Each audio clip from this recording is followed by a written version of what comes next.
आप ट्रांसलेट कीजिए। Okay. Okay. Thank you Jesus. धन्यवाद मेरे परमेश्वर, धन्यवाद हो यीशु, धन्यवाद हो यहोवे। हमारा प्रतिफल परमेश्वर व्यर्थ नहीं जाएगा। जो भी मेहनत है उसका प्रतिफल निश्चित प्रभु यीशु आपने दिया है, इसके लिए धन्यवाद करते हैं। Thank you father God. धन्यवाद हो यीशु।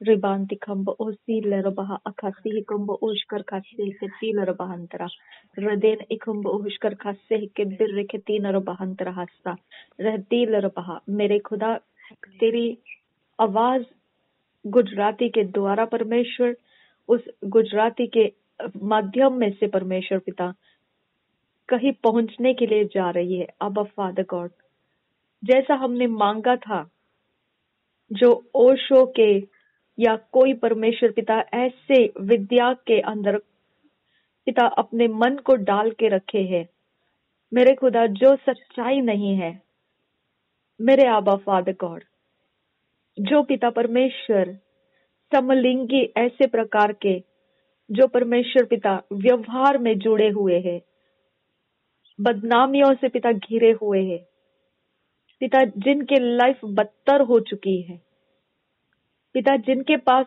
कोई परमेश्वर पिता आशा नहीं है, अब फादर गॉड, ये सारे नाम जो हमने लिए हैं, ये परमेश्वर उस भाषांतर के माध्यम से तेरे राज्य में आ रहे हैं।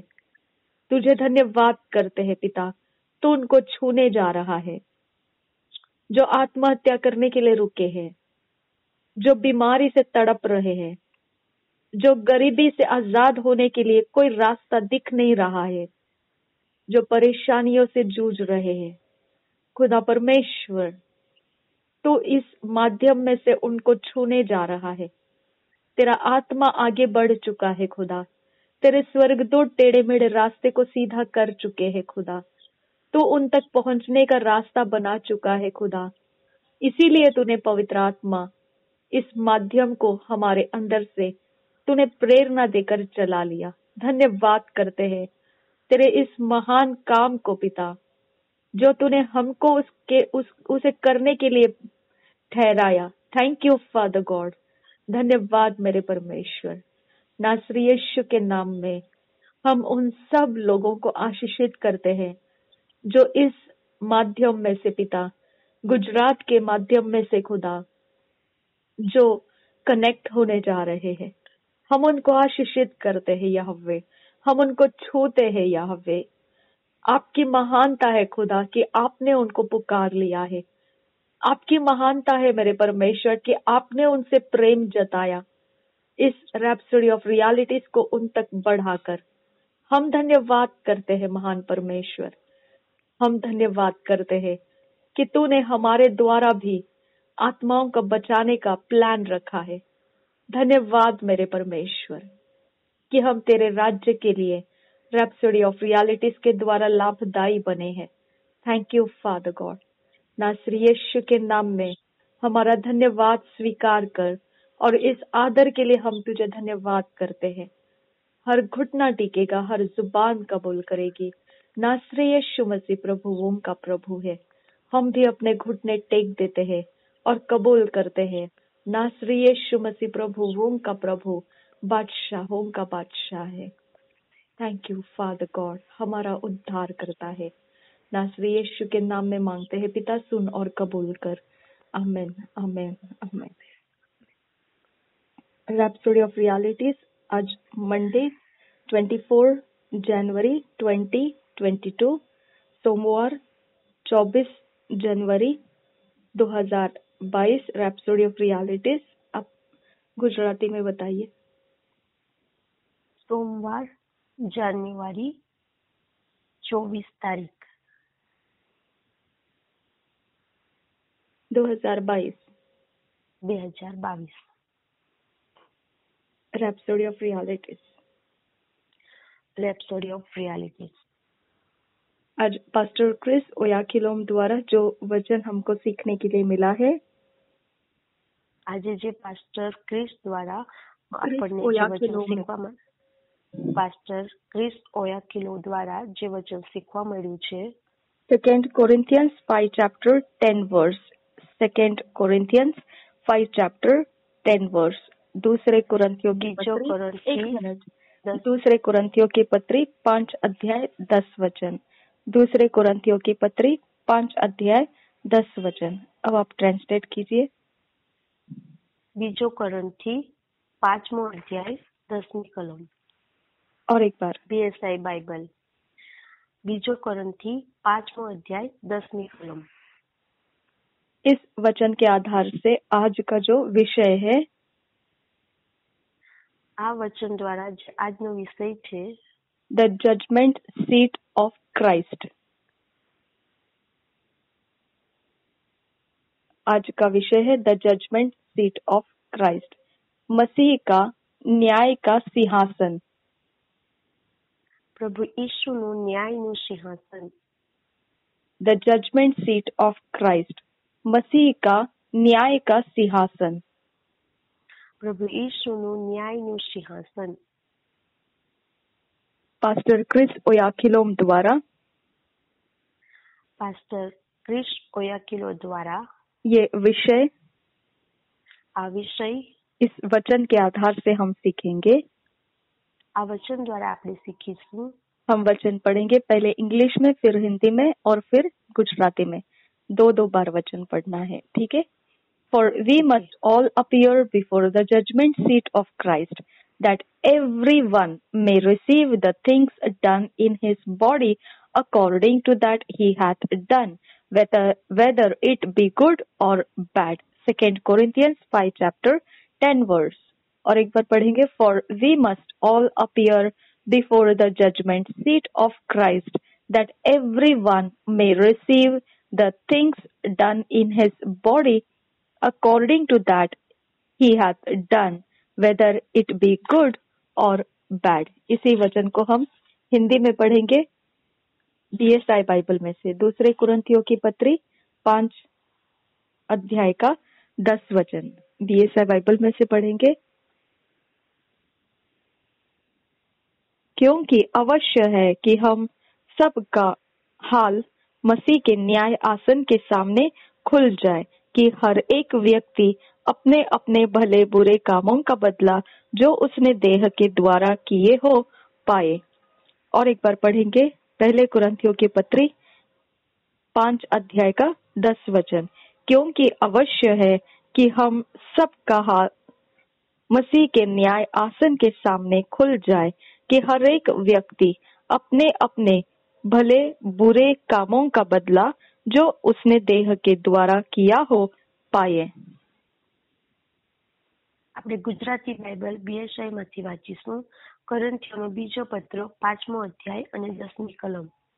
કેમ કે દરેકે શરીરમાં રહીને જે ભલું કે બુરું કર્યું હશે તે પ્રમાણે ફળ પામવાને આપણ સર્વને ખ્રિસ્તના ન્યાયાસન આગળ પ્રગટ થવું પડશે।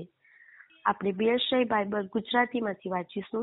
કોરિન્થીયોનો બીજો પત્ર 5મો અધ્યાય અને 10મી કલમ। કેમ કે દરેકે શરીરમાં રહીને જે ભલું કે બુરું કર્યું હશે તે પ્રમાણે ફળ પામવાને આપણ સર્વને ખ્રિસ્તના ન્યાયાસન આગળ પ્રગટ થવું પડશે। पास्टर क्रिस ओयाखिलोम हमें ये वचन के आधार से आज का विषय सिखाते हैं।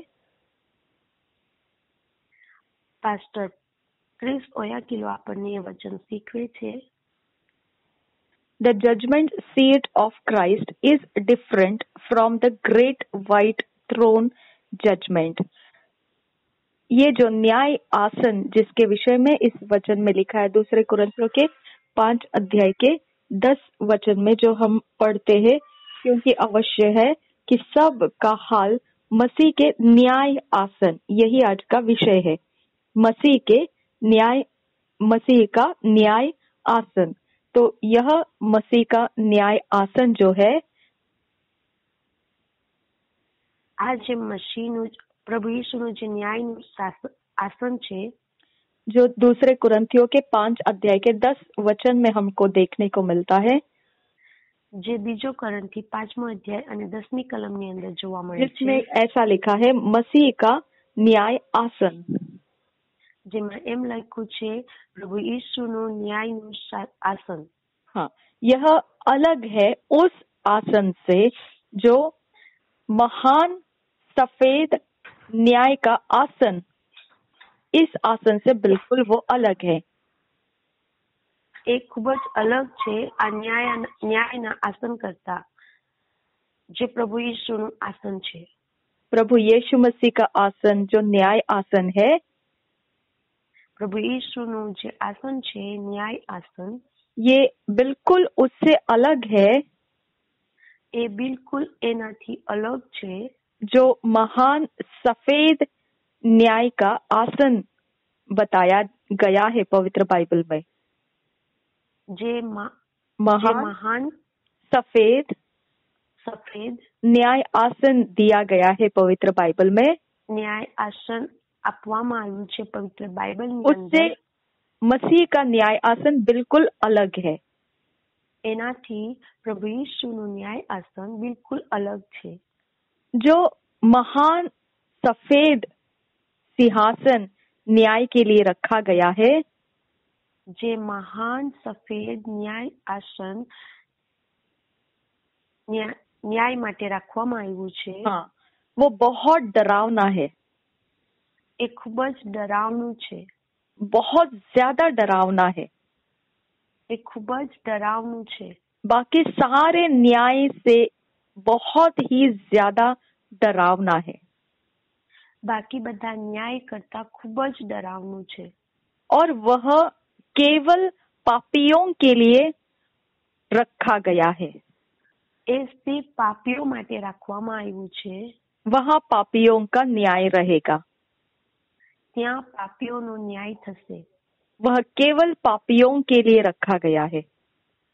એ સિર્ફ પાપીઓ માટે રાખવામાં આવ્યું And છે. it's reserved for sinners. The great white throne judgment is the most terrifying of all judgments, and it's reserved for sinners.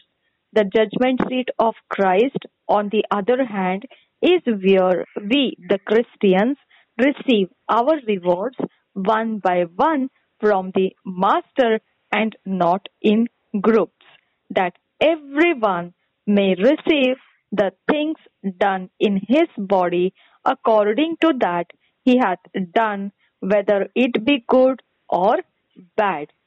जो न्याय आसन है मसीह का, જે ન્યાયનું આસન છે પ્રભુ ઈસુનું, उसकी अगर बात करेंगे એની અગર આપણે વાત કરીએ तो वो ऐसा डरावना नहीं है તો એ એટલું ડરાવનું નથી जैसा पापियों के लिए रखा गया. જેવું પાપીઓ માટે રાખવામાં આવ્યું છે. महान सफेद न्याय का आसन है. મહાન સફેદ ન્યાયનું આસન છે. वैसा डरावना એવું ડરાવનું मसीही न्याय आसन नहीं है. પ્રભુ ઈસુનું ન્યાય આસન નથી. और यहाँ मसीह न्याय आसन पर क्या होता है? અહીં પ્રભુ ઈસુના ન્યાય આસન પર શું થાય છે? ये वो जगह है એ જગા છે जो हम मसीहों के लिए रखी गई है. જે આપણા પ્રભુ ઈસુના લોકોને માટે इस રાખવામાં આવી न्याय છે. आसन के सामने, આ ન્યાય આસનની સામે, जो मसीह का न्याय आसन है, જે પ્રભુ ઈસુનું ન્યાય આસન છે, उसके सामने એની સામે हम मसीही आएंगे. આપણે જ્યારે પ્રભુ ઈસુના લોકો આવીશું, एक एक करके आके એક એક આવીને और अपने स्वामी के सामने અને આપણા સ્વામીની સામે एक एक होकर आएंगे, समूह के साथ नहीं. એક એક આવીશું, સમૂહમાં નહીં. और अपने प्रतिफल को उससे प्राप्त करेंगे. અને આપણે પોતાના પ્રતિફળને આપણે પ્રાપ્ત કરીશું. जैसा જેવું दूसरे कुरिन्थियों के બીજા કોરિન્થીમાં 5 अध्याय के 10 वचन में लिखा है. 5મો અધ્યાય અને 10મી કલમની અંદર લખવામાં આવ્યું છે. हम सब का हाल આપણા બધાનો જ હાલ मसीह के न्याय आसन के सामने પ્રભુ ઈશુના ન્યાય આસનની સામે खुल जाए ખુલી જશે कि हर एक व्यक्ति કે હરેક વ્યક્તિ अपने अपने भले बुरे कामों का बदला પોતપોતાના ભલા અને ભૂંડા કામોનો બદલો जो उसने देह के द्वारा किए हो જે પોતાના શરીર દ્વારા કરવામાં આવ્યા હોય पाए। પામશે। हालेलुया। हालेलुया। आप देख रहे हैं यहाँ पे मैं कैसे बता रही हूँ आपको। एक बात ध्यान आ रहा है मेरे कि हमने कभी भी इस वचन को इतना गहराई से नहीं पढ़ा था। यहाँ पे कितनी खुलकर बात लिखी गई है कि देह के द्वारा किए हुए कुछ काम जो दो प्रकार के रहने वाले हैं, यानी हम जब बुराई करते हैं उसकी भी बदला है और जो भले करते हैं उसका भी बदला है। मैंने इतना गौर से कभी ये वचन नहीं पढ़ा था, अभी मुझे वो वचन ले लिया मैंने अंदर। ओके, देखा आपने वहाँ हमको कोई डाउट नहीं रखा है ना परमेश्वर ने कि हम सिर्फ भले काम की ही सोचते हैं, लेकिन बुरे काम कहाँ जाएंगे इसके बारे में कभी सोचा ही नहीं ना हमने। ओके, तो यहाँ पे ये बुरे कामों का हिसाब भी मसीह के न्याय के आसन के सामने प्रतिफल लेने वाला है। Okay, notice what the Bible says in his body. This refers to the body of Christ. ध्यान दीजिए, ध्यान આપો। पवित्र बाइबल क्या कहता है? पवित्र बाइबल શું કહે છે कि उसने यहाँ वचन में लिखा है, એમ અહીં વચનની અંદર લખવામાં આવ્યું છે देह के द्वारा किए हो, શરીર દ્વારા કરવામાં આવ્યા હોય, देह के द्वारा किए हो, શરીરના દ્વારા કરવામાં ऐसा આવ્યા હોય, पवित्र बाइबल कह रहा है। એવું પવિત્ર બાઇબલ કહે છે। ये क्या संबंध रखता है? એ શું સંબંધ રાખે છે? ये मसीह के देह से संबंध रखता है। એ પ્રભુ ઈસુના શરીરની સાથે સંબંધ રાખે When છે। you were born again, you were baptized into the body of Christ, and you have been there ever since. जब आप नया जन्म पाए थे, જ્યારે તમે નવો જન્મ પામ્યા હતા, आपने मसीह के देह में बपतिस्मा लिया તમે પ્રભુ ઈસુના શરીરમાં બાપ્તિસ્મા લીધું और आप वहां पर अब हो चुके हो। અને તમે ત્યાં થઈ ચૂક્યા છો। How have you functioned in the body thus far? आपने फिर उस देह में रहकर किस प्रकार के कामों को कर रखा है अभी तक? તમે એ શરીરની અંદર રહીને કેવા પ્રકારના કાર્યોને કરી ચૂક્યા છો जो मसीह के देह के विषय में कहा जा रहा है। જે પ્રભુ ઈસુના શરીરને માટે કહેવામાં આવ્યા છે। यहाँ पर ये पूछा जा रहा है, અહીં એ પૂછવામાં આવે છે जब आपने बपतिस्मा लिया જ્યારે તમે બાપ્તિસ્મા લીધું तब आप मसीह के देह में शामिल हो गए, ત્યારે તમે પ્રભુ ઈસુના શરીરની અંદર સામેલ થઈ ગયા। और यह आपका नया जन्म हुआ उस समय की बात है। અને એ તમે જ્યારે નવો જન્મ પામ્યા તે સમયની આ વાત છે। और ये तो अब आप मसीह के देह में रह रहे हो। અને એ તો તમે પ્રભુ ઈસુના શરીરમાં રહી રહ્યા उस છો। समय से लेकर अभी तक, એ સમયથી લઈને હમણાં સુધી, नए जन्म के समय से लेकर अभी तक। નવા જન્મના સમયથી તે હમણાં સુધી। तो आपने क्या क्या काम कर रखे हैं इस देह के अंदर अभी तक? તો તમે શું શું કામ કરી ચૂક્યા છે આ શરીરની અંદર રહીને? क्या आपने भले काम कर रखे हैं या फिर आपने बुरे काम कर रखे हैं इस मसीह के देह के अंदर रहते रहते? તમે સારા કામો કરી રાખ્યા છે કે પછી ખરાબ કામો કરી રાખ્યા છે આ શરીરની અંદર રહીને? मसीह देह में रहते रहते। પ્રભુ ઈસુના શરીરની અંદર રહેતા રહેતા। Be careful what you do in the body of Christ, because everyone will receive a reward of the things done in the body, whether good or bad. But why doest thou judge thy brother, or why doest thou set at naught thy brother? for we shall all stand before the judgment seat of Christ, for it is written, as I live, saith the Lord, every knee shall bow to me, and every tongue shall confess to God. Romans 14 chapter 10, 11 verse. जब आप मसीह के देह के अंदर रहना शुरू कर चुके हो, જ્યારે તમે પ્રભુ ઈસુના શરીરની અંદર રહેવાનું तो बहुत ચાલુ કરી ज्यादा ચૂક્યા છો, चौकसी करना है आपको। ત્યારે તમારે ખૂબ જ કાળજી રાખવાની છે किस प्रकार के काम मसीह के देह में रहकर आप कर रहे हो, કેવા પ્રકારના કાર્યો તમે પ્રભુ ઈસુના શરીરની અંદર રહીને કરી રહ્યા છો, क्योंकि કેમ કે इन सारे कामों का प्रतिफल એ બધા જ કામોનું प्रतिफल आपको लेना है। તમારે લેવાનું છે। जो भी करोगे જે પણ કરશો मसीह के देह में, પ્રભુ ઈસુના શરીરની અંદર, चाहे भला या बुरा, ખરાબ ક્યાં તો સારું। और यही बात અને એ જ વાત रोमियो के पत्री રોમનોનો પત્ર 14 अध्याय का 14મો અધ્યાય 10-11 वचन में लिखा है। 10મો અધ્યાય અને 11મી हम पढ़ेंगे कलमની અંદર बाइबल में से, फिर गुजराती में से पढ़ेंगे। रोमियो के पत्री 14 अध्याय 10-11 वचन हम पढ़ेंगे हिंदी में। तो अपने भाई पर क्यों दोष लगाता है, या तो फिर क्यों अपने भाई को तुच्छ जानता है।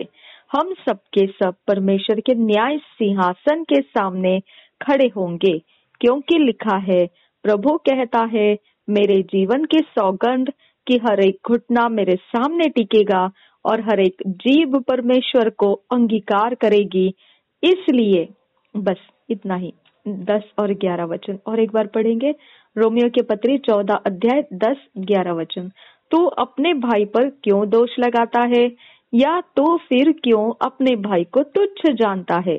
हम सब के सब परमेश्वर के न्याय सिंहासन के सामने खड़े होंगे, क्योंकि लिखा है, प्रभु कहता है, मेरे जीवन की सौगंध कि हर एक घुटना मेरे सामने टिकेगा और हर एक जीभ परमेश्वर को अंगीकार करेगी। આપણે ગુજરાતી બાઇબલ બીએસઆઈમાંથી વાંચીશું। રોમનોનો પત્ર 14મો અધ્યાય 10 અને 11 કલમ।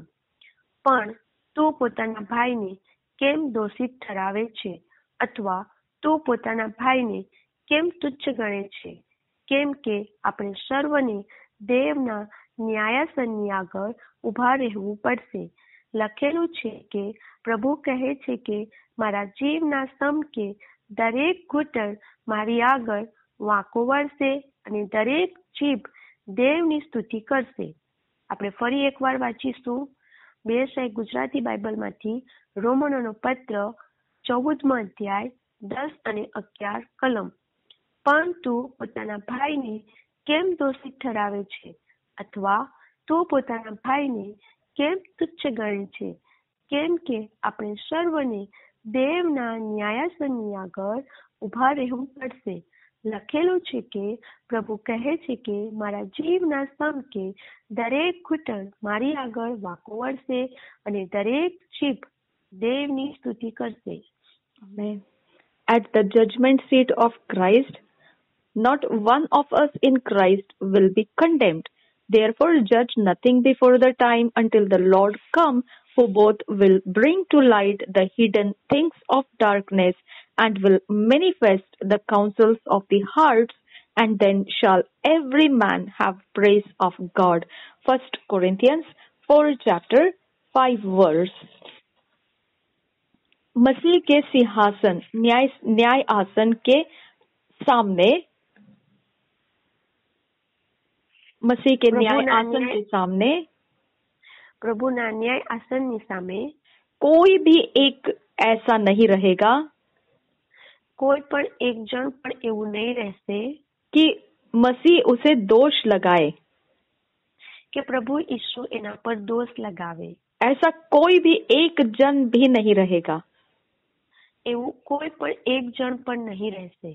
मसीह के न्याय आसन के सामने। प्रभु यीशुના ન્યાયાસનની સામે। इसको हम पढ़ सकते हैं। એને આપણે વાંચી શકીશું। पहले कुरिन्थियों की पत्री, પહેલો કોરિન્થીયોનો પત્ર 4 अध्याय 5 वचन में। ચોથો અધ્યાય અને 5મી કલમની અંદર। पहले कुरिन्थियों की पत्री 4 अध्याय 5 वचन हम पढ़ेंगे हिंदी बीएसआई बाइबल में से। इसलिए जब तक प्रभु न आए, समय से पहले किसी बात का न्याय न करो। वही अंधकार की छिपी बातें ज्योति में दिखाएगा और मनों के अभिप्रायों को प्रकट करेगा। तब परमेश्वर की ओर से हरेक की प्रशंसा होगी। और एक बार पढ़ेंगे, इसलिए जब तक प्रभु न आए, समय से पहले किसी बात का न्याय न करो। वही अंधकार की छिपी बातें ज्योति में दिखाएगा और मनों के अभिप्रायों को प्रकट करेगा। तब परमेश्वर की ओर से हर एक की प्रशंसा होगी। આપણે ગુજરાતી બાઇબલ બીએસઆઈ માંથી વાંચીશું। કોરિન્થીયોનો પહેલો પત્ર 4થો અધ્યાય અને 5મી કલમ। માટે તમે સમયની અગાઉ એટલે પ્રભુ આવે ત્યાં સુધી કઈ નિર્ણય ન કરો, કેમ કે તે અંધકારમાં રહેલી ગુપ્ત વાતોને જાહેરમાં લાવશે અને હૃદયોની ધારણાઓ પણ પ્રગટ કરશે, અને તે વેળા દરેકના વખાણ દેવ તરફથી થશે। આપણે ફરી એકવાર વાંચીશું। ગુજરાતી બાઇબલ બીએસઆઈ માંથી કોરિન્થીયોનો પહેલો પત્ર 4થો અધ્યાય અને 5મી કલમ। માટે તમે સમયની અગાઉ એટલે પ્રભુ આવે ત્યાં સુધી કઈ નિર્ણય ન કરો, કેમ કે તે અંધકારમાં રહેલી ગુપ્ત વાતોને જાહેરમાં લાવશે અને હૃદયોની ધારણાઓ પણ પ્રગટ કરશે, અને તે વેળા દરેકના વખાણ દેવ તરફથી થશે। We are all going to be praised, even though it's a judgment where we all give account. हम सभियों को वहां पर प्रशंसा मिलने वाली है। इसके बावजूद कैसा न्याय का आसन है वो, फिर भी हम जो भी वहां अपने अपने कामों को बयान करेंगे, वहां पर हमारा न्याय तो होगा, लेकिन हम सबको प्रशंसा मिलने वाली है।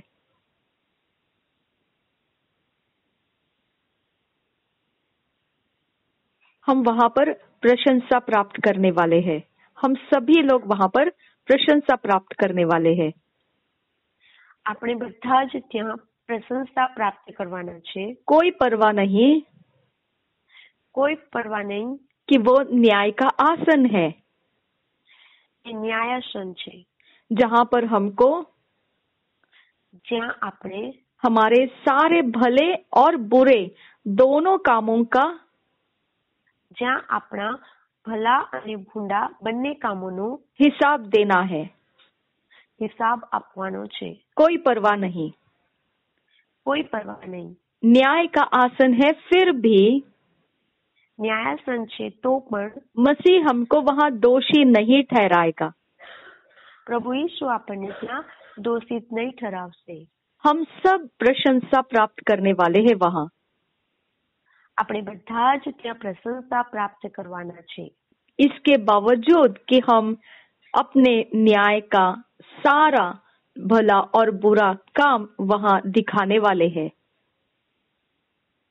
એથી પણ આપણે પોતાના ભલા અને ભૂંડા કામોનો ન્યાય ત્યાં બતાવવાના છે। हाँ, What about the bad things a Christian might have done? Someone may ask. अब कोई ऐसा सवाल कर सकता है, કોઈ એવો સવાલ કરી શકે છે, उस मसीह का क्या होगा? એ પ્રભુ ઈસુના લોકોનું શું થશે, जिसने बुरे काम कर रखे हैं, જેણે ખરાબ કામો કરી રાખ્યા છે, मसीह के देह में रहते रहते। પ્રભુ ઈસુના શરીરની અંદર રહેતા રહેતા। ऐसा कोई ये सवाल कर सकता है? એવો કોઈ પણ એક જણ આ સવાલ કરી શકે છે। The answer is in 1 Corinthians 3 chapter 13 to 15 verse. Every man's work shall be made manifest, for the day shall declare it, because it shall be revealed by fire, and the fire shall try every man's work of what sort it is.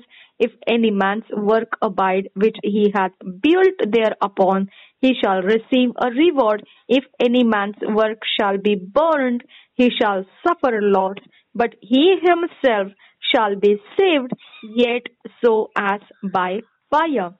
तो आपका जवाब उसमें है जो पहले कुरिन्थियों के पत्री 3 अध्याय 13 से 15 वचन बोलता है. અને એનો જવાબ છે કોરિન્થીયોનો પહેલો પત્ર 3 અધ્યાય અને 13 થી લઈને 15 કલમની અંદર એનો જવાબ લખવામાં આવ્યો છે. हम उस वचन को पढ़ेंगे. पहले कुरिन्थियों के पत्री 3 अध्याय 13 वचन से 15 वचन. हम इस वचन को हिंदी बीएसआई बाइबल में से पढ़ेंगे, फिर गुजराती में पढ़ेंगे. पहले कुरिन्थियों की पत्री 3 अध्याय का 13 से 15 वचन. तो हरेक का काम प्रकट हो जाएगा, क्योंकि वह दिन उसे बताएगा, इसलिए कि आग के साथ प्रकट होगा, और वह आग हर एक का काम परखेगी कि कैसा है.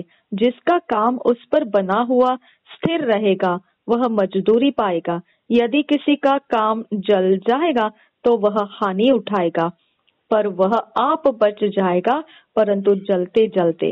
और एक बार पढ़ेंगे पहले कुरिन्थियों के पत्री 3 अध्याय का 13 वचन से 15 वचन तक. तो हर एक का काम प्रकट हो जाएगा. हम हिंदी बीएसआई बाइबल में से पढ़ रहे हैं. तो हर एक का काम प्रकट हो जाएगा, क्योंकि वह दिन उसे बताएगा, इसलिए कि आग के साथ प्रकट होगा, और वह आग हर एक का काम परखेगी कि कैसा है. जिसका काम उस पर बना हुआ स्थिर रहेगा, वह मजदूरी पाएगा. यदि किसी का काम जल जाएगा तो वह हानि उठाएगा, पर वह आप बच जाएगा, परंतु जलते जलते. આપણે ગુજરાતી બાઇબલ બીએસઆઈમાંથી વાંચીશું. કોરિન્થીયોનો પહેલો પત્ર 3 અધ્યાય અને 13 થી લઈને 15 કલમ સુધી આપણે વાંચીશું. તો દરેકનું કામ કેવું છે તે પ્રગટ કરવામાં આવશે, કેમ કે તે દિવસ તેને ઉઘાડું પાડશે.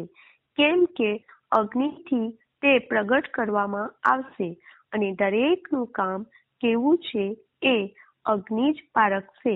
કોઈએ તે પાયા પર જે બાંધકામ કર્યું હશે તે જો ટકશે તો તેને બદલો મળશે. જો કોઈનું કામ બળી જશે તો તેને નુકસાન થશે, પણ તે જાતે જાણે કે અગ્નિમાંથી બચેલા જેવો થશે.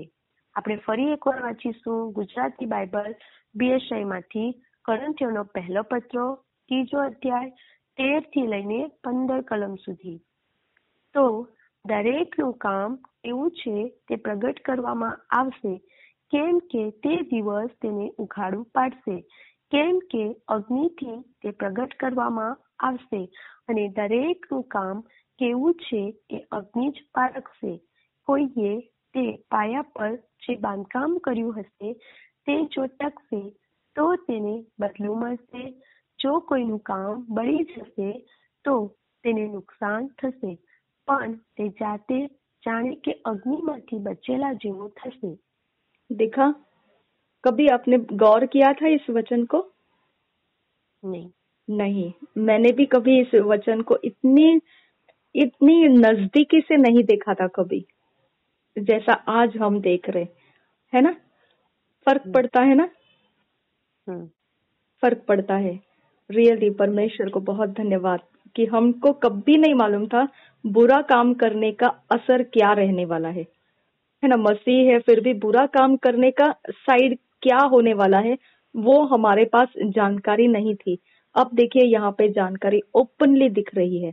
तो हर एक का काम प्रकट हो जाएगा. और यहाँ पे 15 वचन क्लियरली बता रहा है, यदि किसी का काम जल जाएगा, यानी बुरा था तो जल जाएगा, तो वह हानि उठाएगा, पर वह आप बच जाएगा, परंतु जलते जलते, यानी उसको जलने में से होकर गुजरना पड़ेगा, और जलते जलते वह बच जाएगा.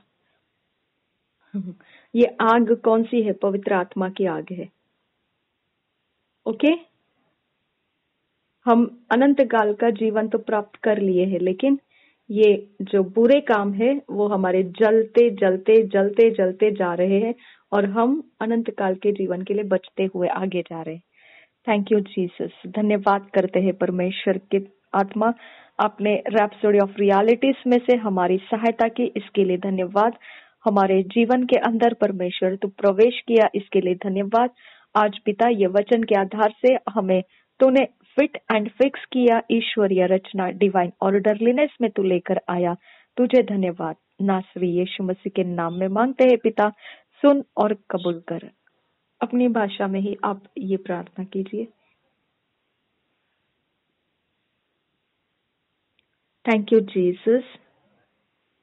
धन्यवाद प्रभु, आपने हमें रैप्सोडी ऑफ रियलिटीज में से તમે અમને રેપ્સોડી ઓફ રિયાલિટીઝ पास्टर क्रिस ओयाखिलोम के द्वारा પાસ્ટર ઓયાખિલો દ્વારા क्रिस ओयाखिलो દ્વારા ये वचन का આ વચનનું प्रकाश दिया પ્રકાશ આપ્યો और हम અને અમે अपने अंदर પોતાની અંદર बदलाव और सुधार को पाए। બદલાવ અને સુધારને પામ્યા। धन्यवाद करते हैं, ધન્યવાદ કરીએ છીએ। ईश्वरीय रचना में आपने हमको ઈશ્વરીય રચનાની અંદર તમે અમને ढल कर लाए। ઢાળીને લાવ્યા। धन्यवाद पिता, ધન્યવાદ પિતા, धन्यवाद पवित्र आत्मा, ધન્યવાદ પવિત્ર આત્મા, धन्यवाद प्रभु यीशु मसीह। ધન્યવાદ પ્રભુ ઈસુ મસીહ। नासरी यीशु मसीह के नाम में ઈસુ નાઝરીના નામથી आमीन। આમેન।